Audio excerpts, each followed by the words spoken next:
Welcome to the Black Paper. My name is Ndukwe Onoha. And I'm Cheta Wanze. Right, Cheta. Before we start, you had you had something you wanted to get off your chest with regards to sunshine and cold weather. No, I have nothing to say. I have nothing to say. Just explain to the listeners why we missed last week's episode.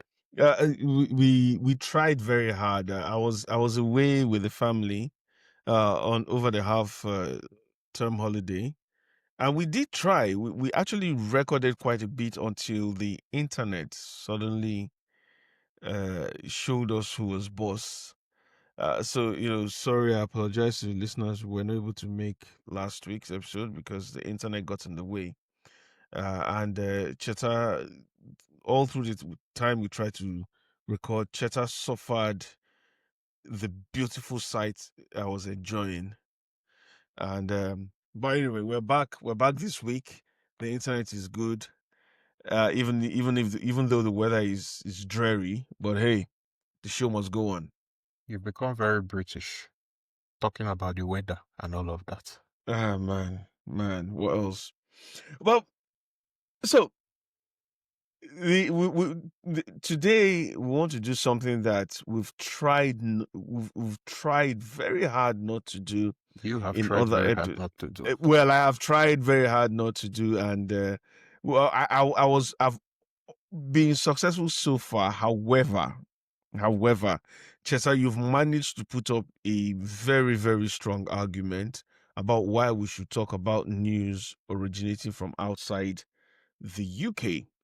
Um, but again, there's good reason for that. Now, listeners of this podcast know that we always talk about UK news, UK politics through the eyes of the African heritage community, many of whom are migrants. But in recent days, All of whom are we've had migrants. not we have none. We have people listening from the mother continent, so Okay, well, fair enough. it's quite interesting. Yeah, but in the past few days, we've had, or few weeks really, we've had this conversation that's been going, that's refused to just go away, which is the messaging from the US, especially from US Congress people, about what they've termed the genocide against Christians in Nigeria. And just a couple of days ago, we had this message by Trump saying he had put the Pentagon on, or yeah, he had put the security forces on alert to go into Nigeria if needs be to stop the killing of Christians. Now, this is quite an interesting topic, and I said, initially we didn't want to talk about it because it wasn't one of those UK news from the UK, that, even though it affects us, but also because we didn't want to be seen to focus on just one country. However, with the escalation of this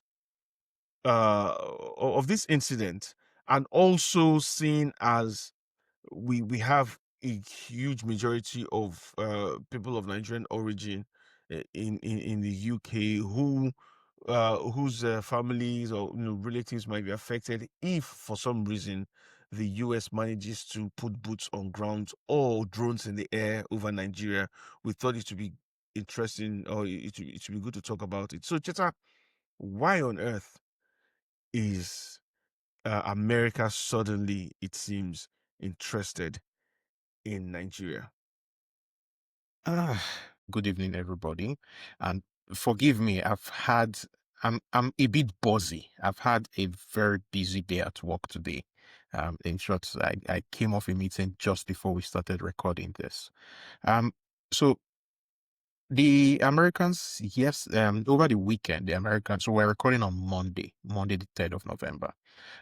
The Americans president over the weekend designated Nigeria as a country of particular concern, um, basically accusing the Nigerian state of aiding what they term a Christian genocide. So I think it's important to start off the bat by saying that, in my opinion, and this is what I've told all my clients today, in my opinion, this is it's an overreach from the Americans, but it does not absolve Nigeria, the Nigerian state, of culpability. There has been a lot of violence in Nigeria. My organization, SBM Intelligence, has done numerous reports. SBM Intelligence is a geopolitical advisory. We talk about politics, the economy, geopolitics, political economy, all of that kind of stuff. So we have done a lot of reports on the violence that has been in Nigeria, been going on in Nigeria for years now, and this violence has gotten worse. Um, the first report that brought SBM Intelligence to a lot of public attention was called Terror in the Food Basket. And it was done 10 years ago to the month today. And at the time, I took part in some of the field work for that report.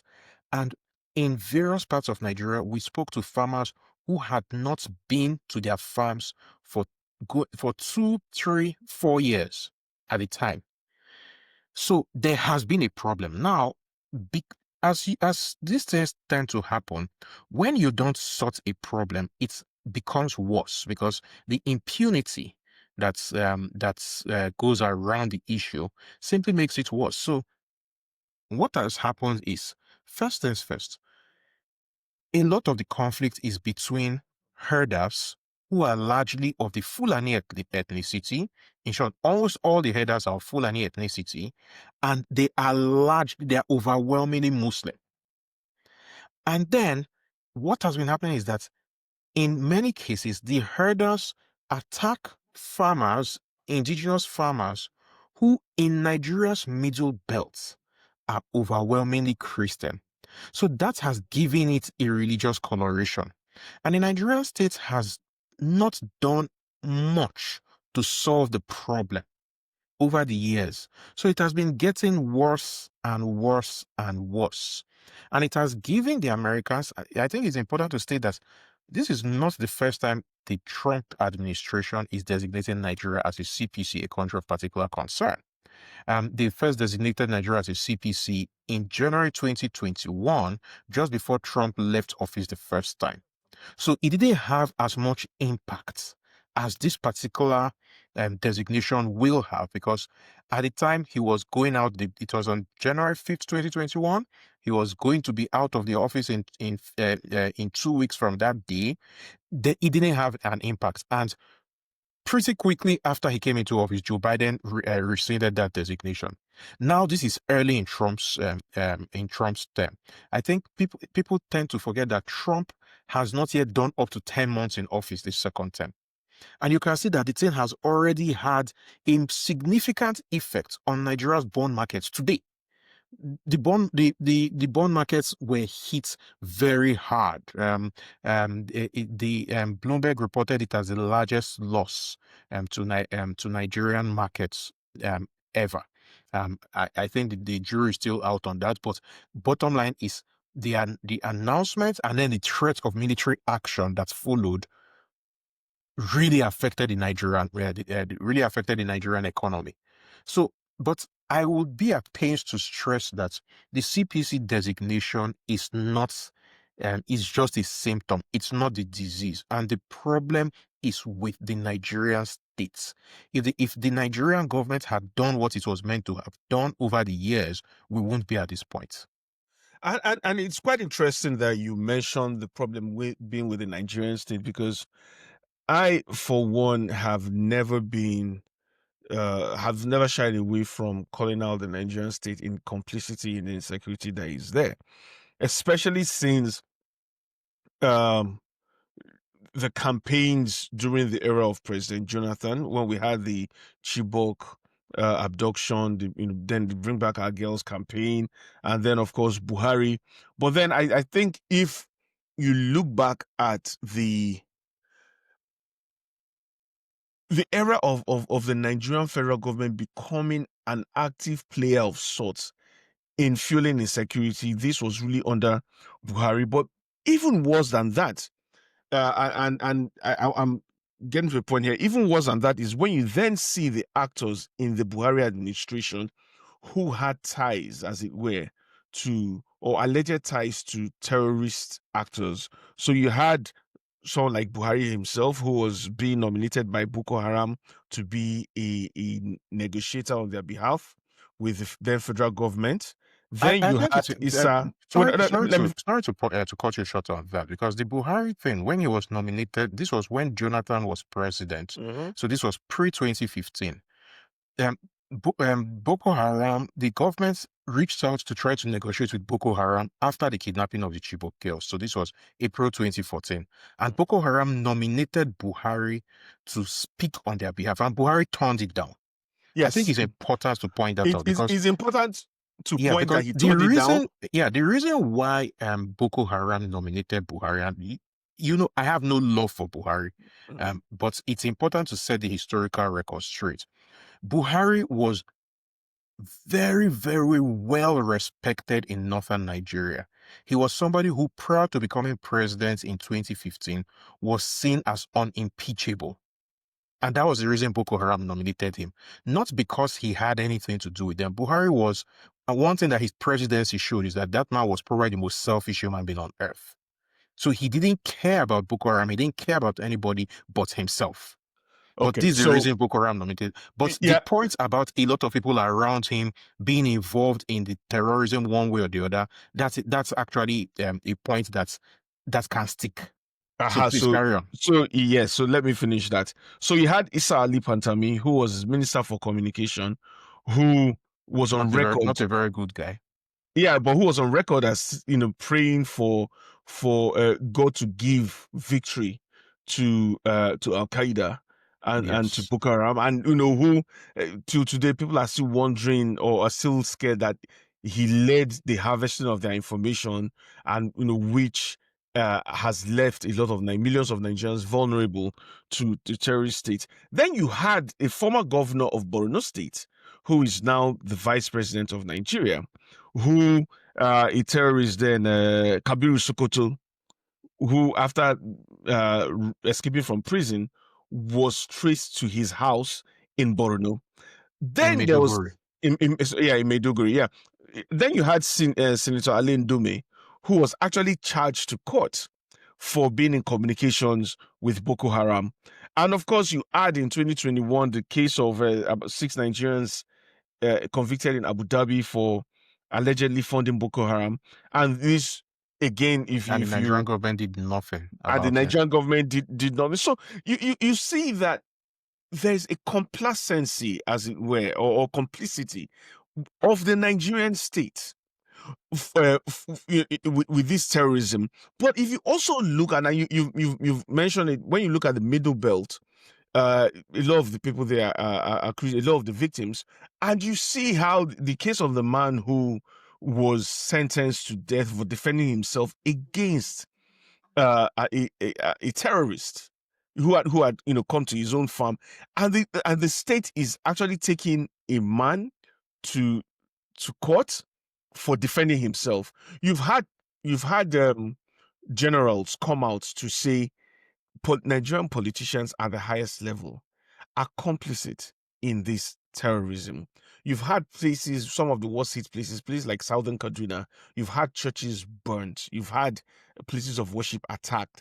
So the question is this not, whilst we may go with the line of the Nigerian state that say, well, all communities are affected by this terrorism, but you cannot also refute the fact that there seems to be an extra attack on communities where you have a lot of Christian faithful, and with a federal government that has also actively sidelined the fragile peace in Nigeria's politics, which is, if you have a president of Muslim extraction, you should have a vice of Christian faith, and vice versa. Suddenly you ask yourself, are they not by their own actions and inactions giving credence to this allegation that there is persecution of the Christian faith and Christian community in Nigeria? So you've you've packed in a lot Mm. in that. So let me try and um answer and take them on one by one. And I think the first one that I'll start with is the story of Sunday Jackson, the man from Adamawa State Mm. who had a herdsman. Sunday Jackson, I think, is of the Chamba ethnic group, and it's important to mention the ethnic group because when you see the sheer number of ethnic groups that are being attacked, so there's Chamba, there are thieves, there are Jonkuns, there are Idomas, there are Berons, there are Taroks. So when you see the sheer number of ethnic groups, and note that this area of Nigeria, the middle belt of Nigeria, has the largest ethnic diversity in the country. There are over 100 ethnic groups if you come out from Abuja driving towards Yola, there are over 100 ethnic groups in between. Now, Sunday Jackson was attacked by a herdsman, who was I think the name was Ado Bawuru. I would have to check. Mm. And they got into a fight. The herdsman attacked him with a knife, and Jackson managed to overpower the assailants and take the knife, and then stabbed him. It was self-defense. But the Adamawa State High Court in 2021 sentenced him to death by hanging, and the Supreme Court, both the Court of Appeal and the Supreme Court, have upheld the sentence. It's a scandal. So that's one. Secondly, you've talked about various politicians who have been alleged to have been involved in at the very least hobnobbing with terrorists. And I can say that this particular accusation can be made all round. Now let us start. I like to hold up the mirror. So let's start from our side of the country. When the IPOP thing was really, really getting big, governors from various southeastern states began to reach out. Nnamdi Kanu was going to see various governors. If you go to the Niger Delta, Ateke Tom, for example, a militant who killed people, was made a chief, was made the king of Okrika by Nyesom Wike. If you go to the southwest, the president, Bola Tinubu, enabled people like MC Oluomo. The point I'm making is that, yes, the elites in northern Nigeria have enabled all sorts of miscreants, but it's a Nigerian thing, and it boils down to a fundamental issue. The Nigerian political elites look at these people as people that they can exploit during elections. During elections, there's a seminal report that was written by Human Rights Watch back in 2009, Politics as War, and it examined Rivers State to a T. And one thing that it pointed out, which I can tell you is a recurring thing in Nigerian in the Nigerian political space, is they arm miscreants for the purpose of intimidating people during elections, and then abandon those miscreants after the elections, and don't, of course, they're unable to take the weapons. So those miscreants turn the weapons on the people. So going back to Boko Haram, for example, and I think it's important to point out, this is at the risk of me falling into something that I detest, because an accusation that has been made against many citizens from northern Nigeria, which I agree with, is that when people start shouting about Christian genocide, they come up and say, oh, but Muslims are being killed as well, so don't complain. And it's a very, very nasty behavior, because why should you, if somebody is being killed, why should you tell him how he should complain about being killed? Why not also amplify your own, the deaths of your people? Because those kind of behaviors feed into accusations that Muslims from northern Nigeria are okay with Islamic extremists as long as everybody suffers in silence and it advances the goal of Islam. That's an accusation There isn't hard evidence for it, but it's an accusation that is increasingly easy to stick because of behaviors like that. Then you have people like the Oh, President Buhari's sorry, aides. sorry, Yeah, go on. sorry. Just it's not just when you look at in I think 2022, after the killing of Deborah Samuel in Sokoto, who was lynched by her classmates. Atiku initially, what was his For our name now? non-Nigerians, non-Nigerian audience, Atiku Abubakar, former Atiku vice Abubakar. president, Yeah, perennial presidential candidate. he initially condemned the killing of Deborah, but then a few people tweeted at him, and it must be noted that they tweeted at him in Hausa, which is a predominant language in northern Nigeria, reminding him that he would need their vote, In and the he quickly elections, in the elections, and he which quickly deleted deleted the and tweet, that tweet. which which exactly makes my point about Mm-hmm. the problem with the Nigerian elites generally is that they use so in a lot of other parts of the world where you have elections, what is prized is the debate, ideas. In Nigeria, what is prized is the ability to bring violence to bear. So Or these it's people, called defending your votes. whatever language they use, the point is That's how they they bring say it. Yeah. violence to bear. And Mm. these people value people who can bring violence. And as a result of that, they do everything not to offend them. It's the politicization of everything in Nigeria. I mean, think of, for example, the failure of diplomacy within the Nigerian government that led to this designation.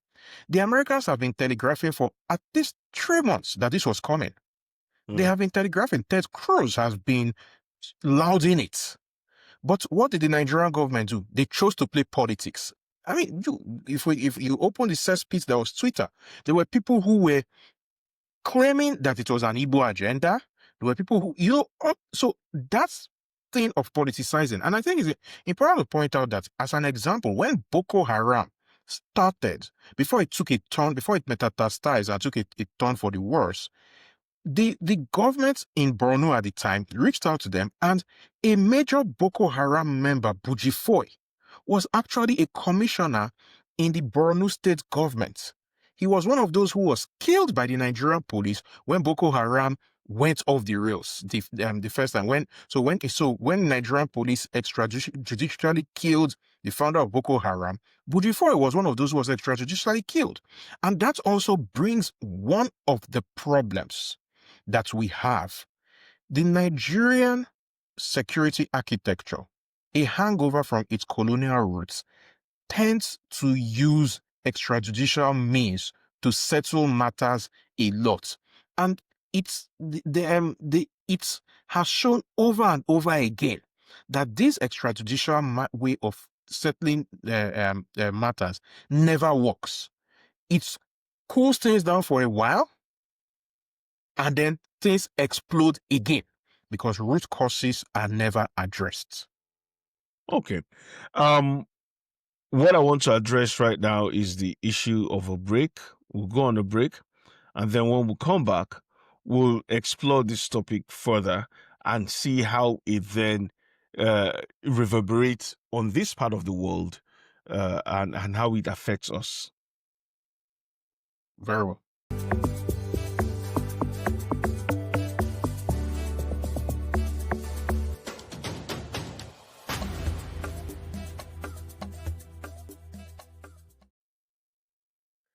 Welcome back to the Black Paper. My name is Ndukwe Noha.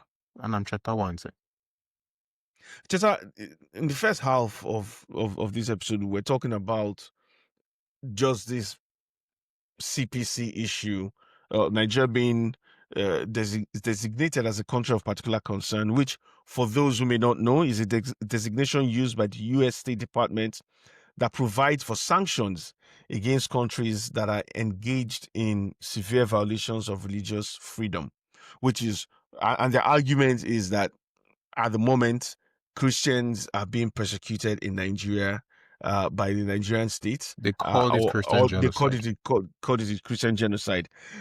It's also pertinent to know that other countries that have this designation against them include Afghanistan, Burma, China, Cuba, Eritrea, India, Iran, Nicaragua, North Korea, Pakistan, Russia, Saudi Arabia, Tajikistan, Turkmenistan, and Vietnam.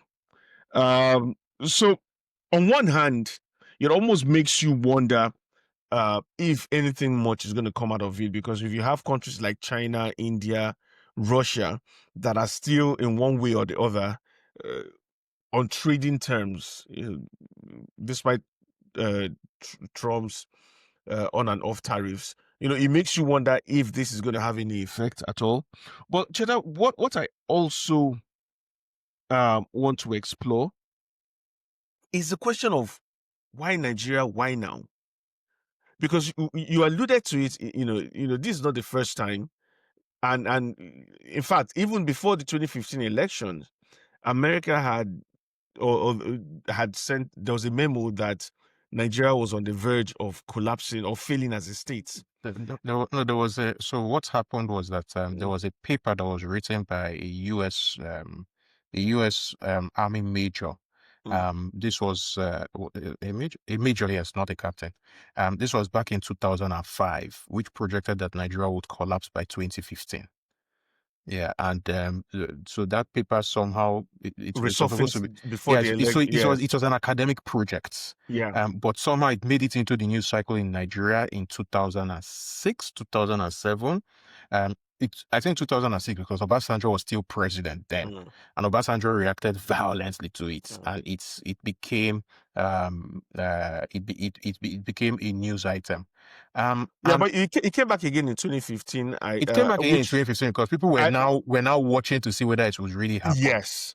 And Yeah. I think that was part of the pressure point against the Jonathan administration then to say, look, you're Yes. about to make this a self-fulfilling Especially prophecy. with given that at the time Boko Haram was taking territory. But it's 10 years later. Um, Nigeria is still there, even though Nigeria exists you take those cartoon characters that have been completely bashed in and have plasters and black eyes all over them. That's the state Nigeria is in. Let's be pretty honest about where Mm, our country is or our homeland is. Um, the the fact is you rattled out a list of countries that are on that list. mm, Um, some of those countries, so you have the China, you have the Russia, you have India, you have Saudi Arabia. These countries have deep economies that can withstand the shock, as it were. mm, Nigeria's economy, unfortunately, is not that deep. It's still heavily reliant on oil. And there's something that I always tell my clients.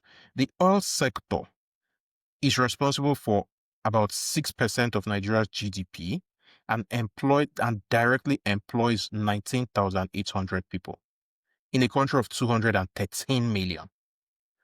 So it's the oil sector in Nigeria really, it just has an outsized impact because the government has been very lazy for decades.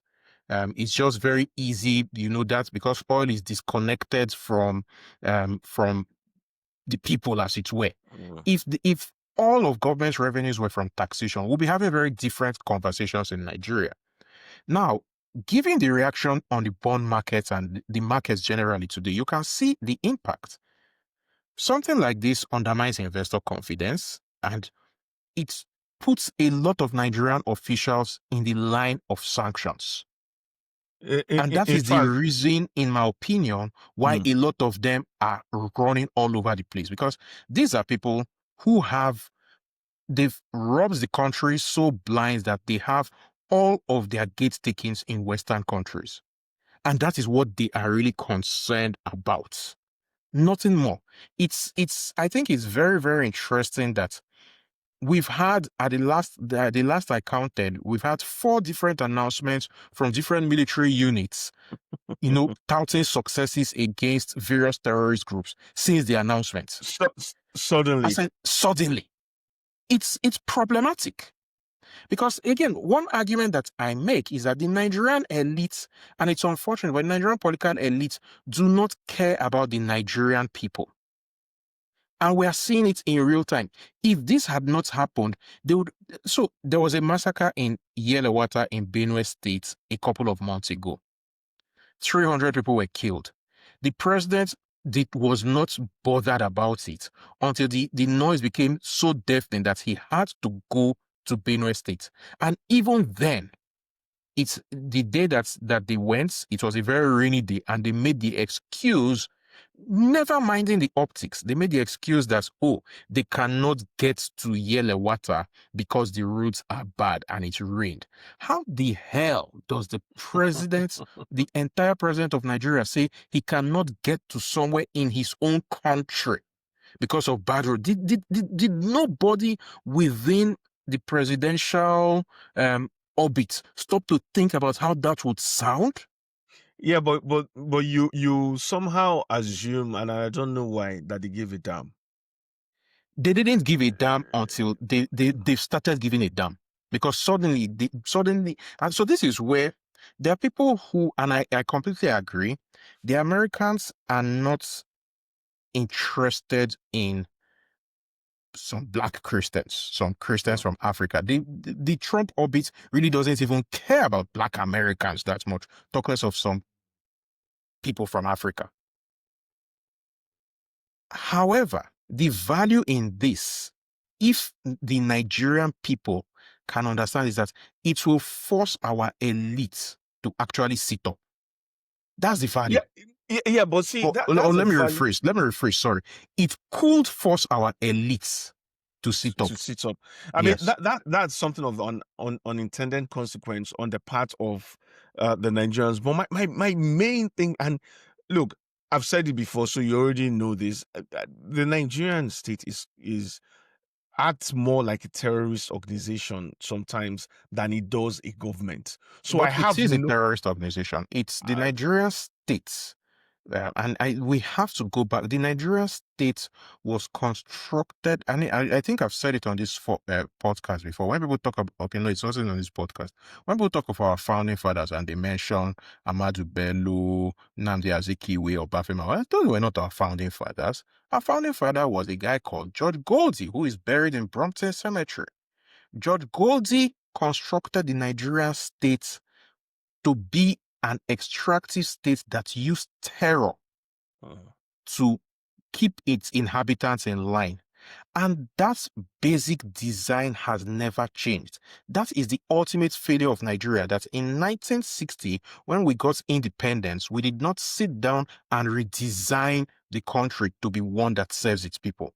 And yep. that's the reason why that's the reason why Nigeria has been a net exporter of people, In, in, including in, you. including us. But so my point, the point I was making was, so there's no love lost there, with how the Nigerian state treats its citizens. I mean, look at what happened in October 2020 when The trigger that made people run. yeah, when the state opened fire on protesters who were protesting police brutality, and the army opened fire on people draped in the Nigerian flag, no regard for national symbols. So that, I mean, that's on one hand. However, with that background, the question I still ask is, why this sudden love, as it were, for Nigerian Christians? Because you said it, the Trump administration does not give a damn about Black Americans. Talk more of some Africans in some villages that, in the Middle Belt, for instance, or that they can't Nigeria's middle pronounce belt. in Nigeria's Middle Belt, that they can't pronounce. Why is it that, and it's sorry, so it's not just Ted Cruz or members of the American Senate.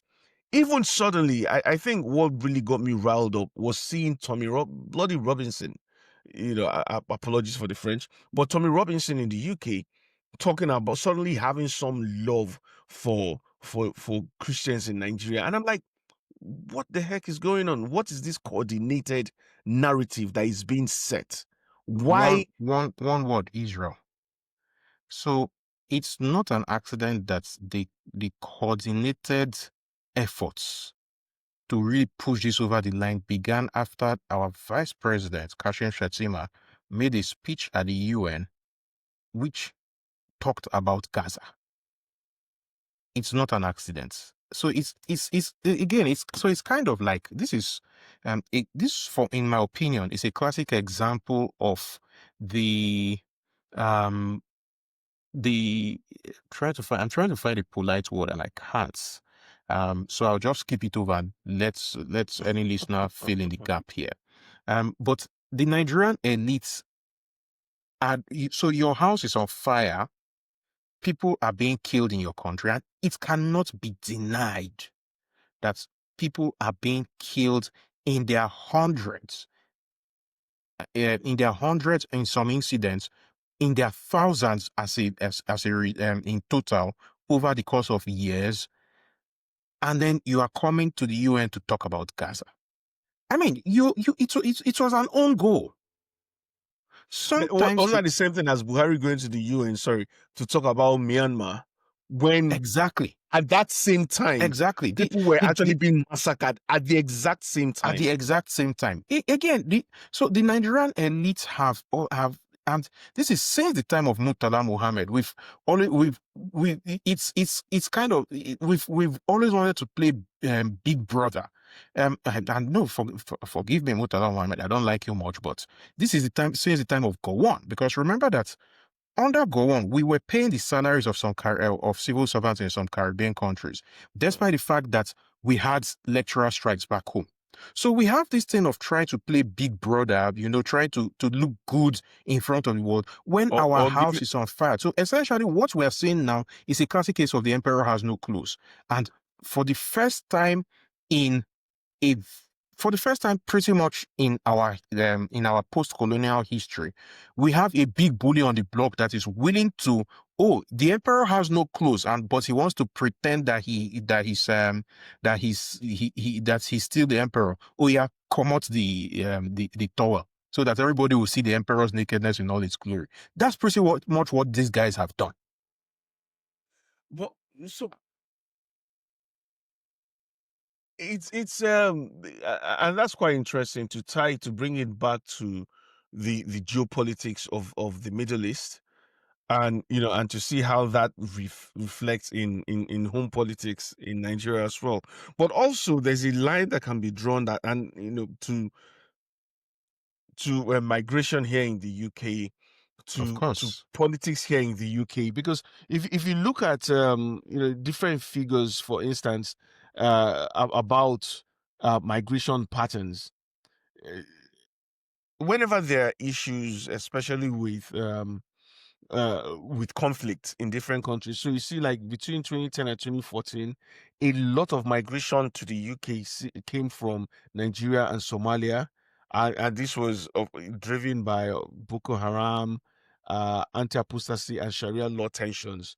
In 2015 to 2019, uh, again driven by the post-Arab Spring crackdown, you had migrations from Sudan, Eritrea, Nigeria. Now, one thing is that in all these waves of migration, for some interesting reason, Nigeria has always been consistent as being A net exporter of a people. net exporter of people. And you see, and this also shows, when you look at Home Office figures, the number of people claiming asylum due to religious uh, or Reasons. reasons, has also increased. And you also see the numbers of people who, from different sources, who have been allegedly killed due to these religious reasons, or the alleged number of Christians, I would say, who have been killed due to their faith, is between 30,000 document to about 50,000. So this tells you that narratives like this, that when they are pushed, will ultimately, one way or the other, lead Find to, fertile ground. yes, and then lead to more cases of people pushing for migration, which always then leads to the inflaming the sort of rhetoric we've seen in politics in the UK about people coming here. And so, in whose interest, if any, is it to nip this thing in the bud? It's in all our interests, whether Nigerians, British, Americans, whoever. Um, because ultimately, when you have large countries such as Nigeria, where essentially the health system has collapsed, um, uh, my organization is going to publish a report within the next 2 weeks about Nigeria's health sector. When you have such things, people will always tend to move. Now, consider that in West Africa right now, we have the JNIM, one of the Islamist groups, who have effectively surrounded Bamako, the capital of Mali. Bamako is upstream from Nigeria. It's a small sliver of Niger that separates Mali from Nigeria. So this whole thing can easily spread and become a lot worse. There's actually a possible scenario where JNIM becomes a franchise giver and links up with various groups that are active in Nigeria and expand the arc of instability. What that means is that those who can afford it will leave. And invariably, because of reasons of language, especially language, shared culture, there's a reason why people from Mali, for example, when they're migrating, they tend to migrate to France. People from Nigeria, when they're migrating, will tend to migrate to the UK. Mm. We speak English, they speak French. There's a reason why um, uh, uh, you see people from, say, Equatorial Guinea or Guinea-Bissau ending up in Portugal. They speak Portuguese. So these things, and then when you take into consideration that our neck of the woods still has very high fertility rates, we're further down the line in terms of the fertility curve. So we are still having high fertility rates. The average size, the average woman in our neck of the woods has 5 children on average. So we're going to be a net exporter of people for the foreseeable future. And these countries in the West who have decreasing fertility rates will be net importers of people. It's unavoidable. And it will lead to increased social tensions. So the real question that Western countries should be asking is, are they going to have to abandon democracy or any pretense of democracy in order to push through certain harsh legislations in order to quote and unquote preserve the purity of their countries? But this violence that the irresponsible Nigerian state has failed to nip guarantees that more people will leave Nigeria. It's just that simple. So is it in the interest of countries like the UK to then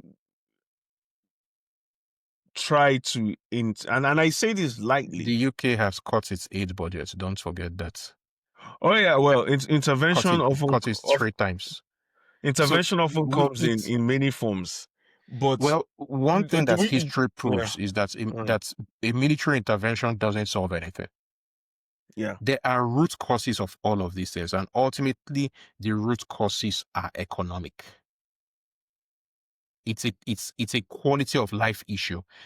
I can tell you for free that the average human being, if all things being equal, your average human being will prefer to stay close to where he was born. So Sure. look at us as examples. My parents have 4 children. With the exception of me, who is in Nigeria regularly, the others were scattered far away. Well, 2 of my brothers live in the same place in the US. We have cousins. So if I go back one generation and take my grandfather's children, 10 children, all have their own children. Give or take, about 70% are far flung. Some in Canada, quite a few in the UK, and even those in the UK are not in the same location, except a few. quite a few in the US, far-flung. These things actually kill family cohesion. And people know this, but the economic reason for people to up and move is stronger than, because ultimately, what do most people want? Most people want to provide the best possible future for their children. Yeah. So when you have a country, or when you have a group of countries, and unfortunately we come from probably one of the worst neighborhoods on earth, that's arc from West to Central Africa. Yeah. It's a haven of conflicts, irresponsible governance. So invariably, people will look at this and say, "Hell no, I have to go." Mm. And then And more black bodies show up, and the Tommy Robinson see and like, "Oi."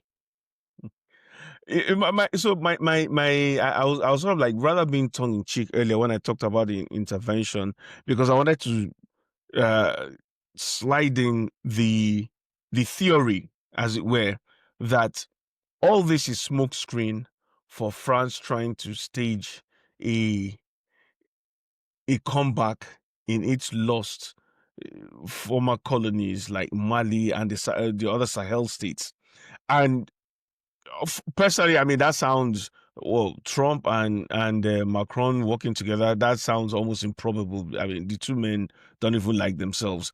However, how probable is it, that theory, that this whole talk of Christian genocide is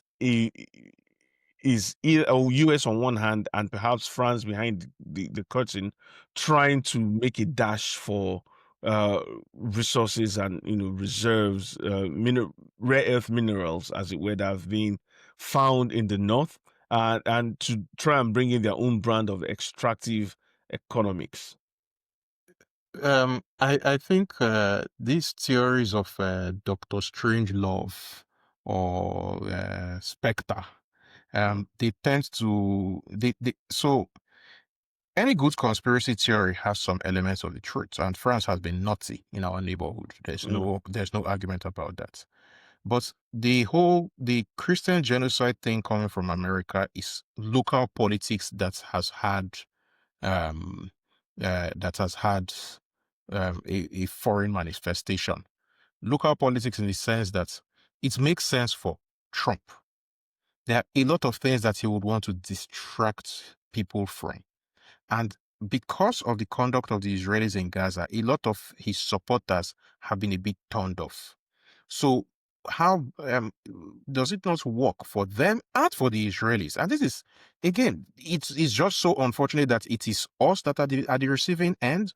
But from a strategy viewpoint, I actually admire it.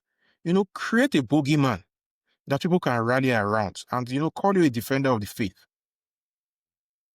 Especially after they released that video. I don't know if you've seen it, of the of Pete Hegseth and a lot of the defense personnel praying, and then them, America just showing its weapons of war, and in the background you have the Lord's Prayer, and I'm like, this is quite interesting, so now we have a Christian fundamentalist nation, or at least a Yeah, I Christian mean it's fundamentalist it's military. good politics. It's great politics for basically a rally around the flag effect. Mm. It's great politics from their viewpoint. Again, I don't like it simply because my people are potentially the victims, and America's history of interventions far from their country is not very good. Have, have With the have they ever had a successful intervention, Yes, the in the Second case World that War. yeah, no. What I mean by is that in the case that a country was left much better because they directly intervened. Like I said, the Second World War. I mean, Europe, Germany, Japan were left much better, but that's pretty much it. Okay, Mm, the Korean War, South Korea. But I mean, the argument can be made that the entire Korea, which existed prior to the war, was not mm. left much better because we have North Korea. But again, that's all semantics. American interventions do over and above tend to have a lot of unintended consequences, and those unintended consequences are usually very, very negative for the population at the receiving end. And geopolitically, America is the ultimate beast because they are protected by layers of oceans on both uh, sides and are in a neighborhood where nobody can challenge them. So they uh, can cause havoc half a world away. And then after they get tired, they just get, no, rephrase. After they get bored, they will they just withdraw welcome leave. and leave you to deal with the mess. And one other unintended, just to round up, one other unintended consequence we're seeing now, especially in Nigeria, is uh, the ethnic dimension. Now, over the past few years, we've seen politics take on a An it dis, increasingly bitter ethnic tone.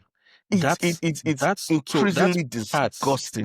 that part on the Kwe is a choice by the Mm, current government and its acolytes. They have yes. chosen to play on ethnic animosity. They have chosen to amplify it so that basically to keep people divided, divide and rule, Mm. to keep people divided so that people are not focused on them doing the wrong things, which they seem to constantly be doing. It's been a deliberate choice. And we see that playing out now, in Yes. this in the response to the designation of Nigeria as a CPC. Um, here's what I'll say, and of course I'll then leave you to say your last words. Here's what I'll say. Look, there's always more than meets the eye. We should never remove our attention from the failure of the Nigerian state, who have not just failed to safeguard its citizens, but have acted as a terrorist organization against its own citizens. And we never needed America or any other nation to point out just how complicit the state is in the terrorism against its citizens.